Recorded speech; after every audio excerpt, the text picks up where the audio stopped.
that were very fine people on both sides.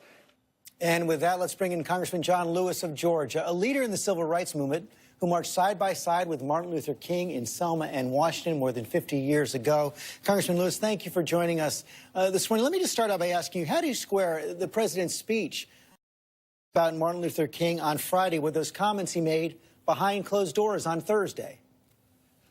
George, I don't think there's any way that you can square what the president said with the words of Martin Luther King Jr. and with what he said about Dr. King. It's just impossible. There's not any way you can do that. It's unreal. It's unbelievable. It makes me sad. It makes me cry. As a nation and as a people, we've come so far. We made so much progress. And here in Georgia, when I visit schools, whether it's elementary school students and middle school students, they're black, they're white, they're Latino, they're Asian American, they're Native American. And they look like the dream and act like the dream of Dr. Martin Luther King Jr. We've come so far, we made so much progress. And I think this man, this president, is taking us back to another place. Do you think President Trump is a racist? I think he is a racist. How do you explain it, and what do we do about it?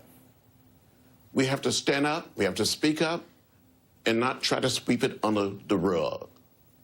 And what does that mean? I've heard that many of you in the Congress this week, Democrats in Congress, are going to try to bring forward a motion to censure the president.